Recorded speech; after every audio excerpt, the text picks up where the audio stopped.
ambassadeur de la paix, chef traditionnel, acteur engagé pour la protection de l'environnement, de l'eau et de l'assainissement, adjudant des eaux et forêts, il est un véritable garant de nos traditions.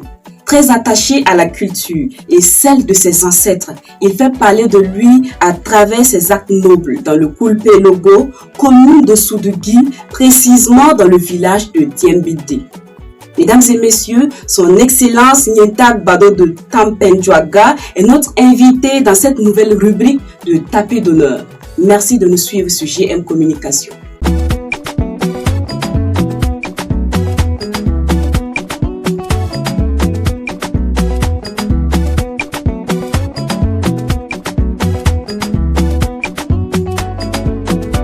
Bonjour Excellence et bienvenue à GM Communication. Bonjour.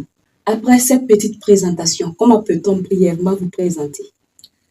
D'accord, merci. Je suis Excellence Nyentak Bado de Tampenjoaga, Diembédé. Diembédé, c'est un village de la commune de Soudugui qui fait frontière avec la République sœur du Togo. Diembédé compte également 11 autres villages sous sa coupe. Donc, ma prière même est que Diembédé devienne une commune rurale.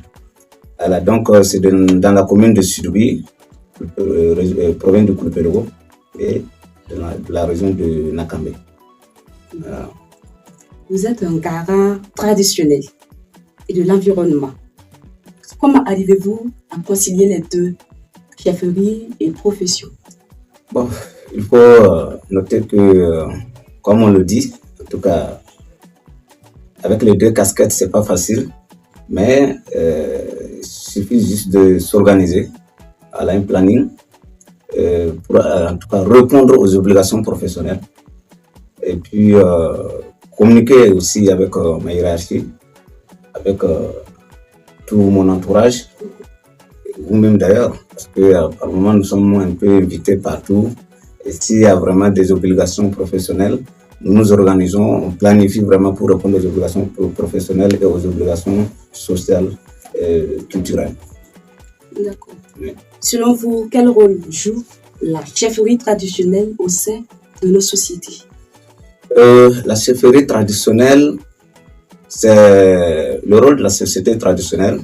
Bon, c'est la base, hein, parce que ça permet aux uns et aux autres, nous, en tant que garants de tradition, nous arrivons vraiment à rendre ce qui devait se gâter. Normalement, ça, en tout cas, si ça passe par les garants de tradition, les chefs traditionnels, nous arrivons vraiment à ramener ça.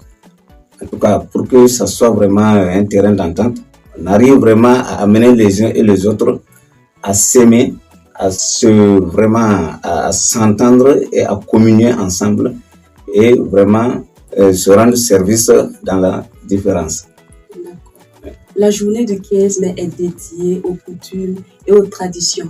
Comment avez-vous accueilli la décision du gouvernement? Disons que c'est vraiment salutaire.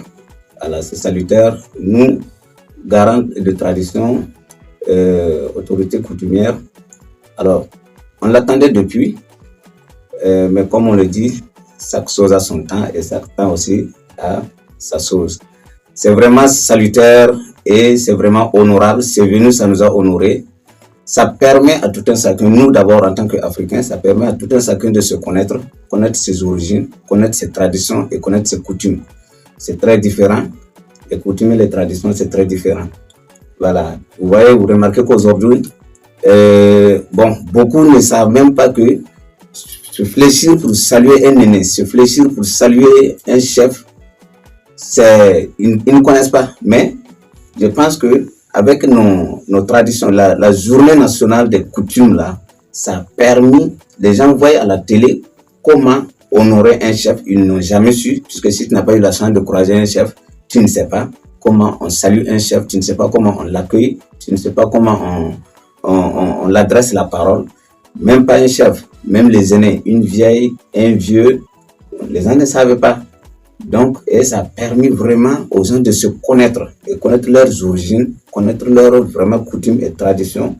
Les traditions, c'est quoi? Même dans la nourriture, il y a des traditions. Puisque on peut te dire, bon, toi, tu ne dois pas manger telle nourriture. Toi, ça, c'est interdit pour toi.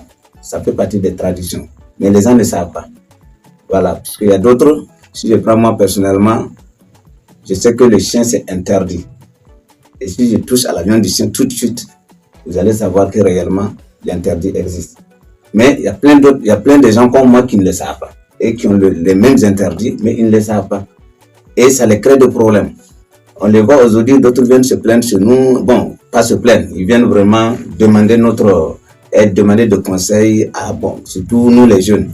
Ah, il n'y a pas mariage, bon, il n'y a pas d'enfants, ou bien il n'y a pas de travail, il n'y a pas. Donc, alors qu'on va accuser les gens, on va accuser la sorcellerie, on va accuser les ennemis. Or, pourtant, quand tu vas vérifier, tu vas te rendre compte qu'en réalité, il ne respecte pas sa tradition. Il ne connaît pas qu'est-ce qui est interdit, il ne connaît pas qu'est-ce qu'il faut faire, il ne connaît pas qu'est-ce qu'il ne faut pas faire. Les gens ne pensent pas que quand on parle de malédiction, la malédiction, ce n'est pas ouvrir ta bouche pour dire à quelqu'un, je te maudis, non. Si un vieillard de 80 ans, 90 ans, s'énerve ou bien se décourage de toi, c'est quelque chose qui te suit, mais tu ne vas jamais le savoir. Et là, il n'y a aucun médecin qui peut soigner ça. Il faut repartir à la base, il faut résoudre ce problème. Si tu manges un interdit, on te dit ça là c'est interdit, il ne faut pas manger. Tu pars, tu manges. Je prends un exemple. C'est comme nous les Africains, je m'excuse entre guillemets, vous les femmes. Il y a des femmes qui veulent utiliser des produits chimiques pour devenir claires. Mais à la fin, qu'est-ce que ça devient? Si ça tourne mal, on ne peut plus récupérer, même si elle est malade et qu'on l'amène à l'hôpital, pour même faire une intervention, ça devient compliqué. Alors que c'est pour dire que accepte qui tu es, c'est pas interdit. On n'interdit pas aux gens d'être musulmans, chrétiens, protestants. Moi-même, personnellement, toute ma famille est catholique. Mais c'est une communauté. Ma tradition et mes coutumes, ça y est à moi. Voilà un peu. La journée nationale des coutumes et des traditions, en tout cas, permet à ceux qui veulent comprendre qui ils sont, ils vont le comprendre et ils ne vont pas regretter. Voilà un peu, en tout cas, c'est salutaire. Nous saluons vraiment cette idée et nous prions, nous garants des traditions, nous saluons vraiment le capitaine Ibrahim Traoré, le président du Faso, chef de l'État, et tout son gouvernement. Et nous le promotons que, s'il plaît à Dieu et qu'il plaise aux mains de nos ancêtres, le Burkina Faso, la paix va revenir et ça va rien. En tant que chef coutumier, quelle analyse faites-vous sur la situation actuelle du pays? Bon, en tant que chef coutumier, garant de tradition, l'analyse actuelle, je pense que les gens, la résilience a permis aux gens vraiment de connaître qui ils sont, comme je le dis. On se remet et nous allons y arriver parce que quand on s'assoit, on regarde, en tout cas, beaucoup de choses évoluent et nous sommes à la porte même de la paix. Voilà, et la porte de la paix sera ouverte tout de suite. Nous allons vraiment revoir notre Burkina Faso comme on l'a trouvé et que dans le temps, c'était la joie, c'était la paix, on s'aimait. Et puis bon, vraiment quand je vois un peu la bataille que nos FDS mènent sur le terrain, moi je suis FDS, quand je regarde et je vois aujourd'hui, nous garants des traditions, les religieux, les autorités religieuses, que ce soit les catholiques, les musulmans, les imams, un peu partout, quand il y a une cérémonie, les gens se retrouvent, on ne fait plus de distinction entre nous, on mange ensemble, on se fréquente, ça fait déjà grande chose. Et c'est ça, quand j'analyse, je trouve qu'ensemble là, on ne peut pas ne pas gagner ce combat-là. Voilà, on est plus loin de la paix. D'accord. Merci. Doucement, nous tirons vers la fin de notre entretien. Oui. Quel message avez-vous à l'endroit des Burkinabés? Bon, merci. À l'endroit des Burkinabés, je demande à tout un chacun, d'abord la prière, ce n'est pas de se présenter devant les lieux du culte. La prière d'abord, c'est au fond de ton cœur. La prière, c'est chez toi. Même ici, nous sommes assis ici, on prie. Que chacun puisse prier, peu importe sa religion. Prier pour que la paix revienne au Faso, parce que c'est notre objectif primaire. Donc, suite à ça, nous allons demander, excusez-moi, nous allons ensuite, en tout cas, demander à tout Burkinabé de connaître ses origines. C'est très important. Pourquoi je dis ça? Je prends un exemple. Au Burkina Faso, il n'y a jamais eu un mariage sans présentation de famille, sans PPS. Mais nous n'avons pas les mêmes façons de faire les PPS. Ça fait partie, c'est des traditions. Par exemple, chez moi, si je fais mon PPS, c'est pas sûr que c'est la même chose que chez vous. C'est pas sûr que c'est la même chose que chez lui. C'est pas sûr que c'est la même chose que chez lui. Donc, que chaque Burkinabé puisse connaître ses origines. Qu'est-ce que mes grands-parents faisaient? Qu'est-ce que mes parents faisaient? Et qu'est-ce que moi je dois faire? Alors, que les enfants puissent respecter les grands frères, que les grands frères puissent respecter les parents, les papas et mamans, et que les papas et mamans puissent respecter les grands-pères et grands-mères, et ainsi de suite, vice-versa. Aujourd'hui, les gens, je vais juste briefer quelque chose, les gens voient tout en argent ou en politique. Et c'est ce qui détruit vraiment peut-être notre peuple. Et ça détruit également notre communion, notre vivre ensemble. Le pouvoir est à part, l'argent est à part, la tradition est à part.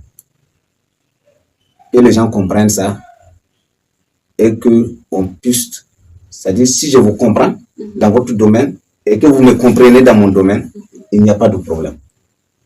Maintenant, si vous trouvez que c'est peut-être ce que moi je fais est mauvais et que c'est ce que vous faites là qui est vrai, là il y a un souci. Donc, je prie que les Burkinabés, nous ensemble ici, nous faisons partie d'une partie des Burkinabés, et l'ensemble du Burkinabé ici et d'ailleurs puissent vraiment communiquer ensemble, main dans la main, pour que nous puissions vraiment reconquérir notre territoire, la terre que nos ancêtres se sont battus pour nous léguer, que nous puissions vraiment ramener ça et s'installer et vivre ensemble. Quand je regarde les initiatives présidentielles, Faso Mebo, quand je regarde ce que les enfants du Burkina Faso font, franchement, je suis touché parce que on a compris qu'on n'a pas besoin d'aller demander ailleurs pour venir construire chez nous. Entre nous, on peut le faire, si on se comprend. On débloque des milliards pour payer des armes, pour payer des trucs, on ne demande pas ailleurs. C'est nous, fils et filles du Burkina. Donc, on prie que tout ça soit vraiment continuel, qu'on puisse vraiment s'attraper main dans la main, soutenir le gouvernement, soutenir le camarade, le capitaine Ibrahim Traoré, le président du Faso, chef de l'État, pour vraiment reconquérir notre territoire et vivre dans la paix. Que la paix revienne au Faso. Mesdames et messieurs, son Excellence Nyentak Bado de Tampenjoaga, Diembende, était notre invité dans Tapis d'honneur. Je suis Thérèse Danem et René Sora était à la réalisation. On se donne très prochainement un rendez-vous pour un autre numéro. Portez-vous bien.